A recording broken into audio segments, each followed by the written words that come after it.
আমরা অ্যাক্সিডেন্টের পরেও আমাদের মারার পরে আমরা লাশ হয়ে শুয়ে থাকার পরেও ওরা লাঠি সুপড়া নিয়ে অস্ত্র দেশি অস্ত্র নিয়ে আমাদের বাড়ি গেছে খুঁজতে।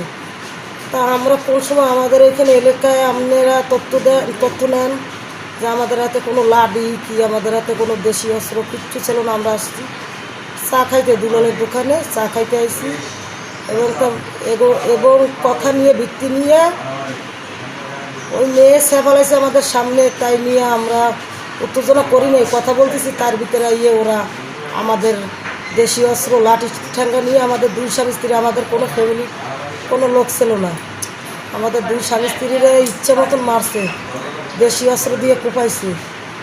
এখানে প্রেজেন্টে যান, এখানে প্রেজেন্টে যাইয়ে যদি আমাদের অপরাধ হয় আমাদের শাস্তি দেন, আর না হলে আমাদের যে এই অত্যাচারভাবে জুলুম করে মারছে এই এজেজ ভাইয়ের নির্বাচন নিয়ে আমাদের পরে জুলুম করছে। আমরা দীর্ঘদিন এজেজ ভাইয়ের নির্বাচন করছি, আর তারা করছে কী পক্ষ নিয়ে এইটা মানুষের দ্বারা জিজ্ঞেস করুন।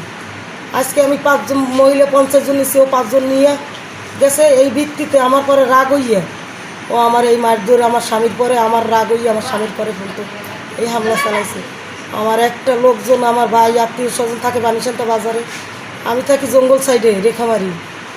তা আমি চাই একটাই যে আমার ভাই এজেজ ভাইয়ের দ্বারা কি আমার মান্যগণের সবার দ্বারা আমি বিচার চাই যে উপযুক্ত বিচার হোক। আর আমি যদি শাস্তি করে থাকি, আমি যদি উশৃঙ্খলা করে থাকি, আপনারা আমার সবার বিচার করুন।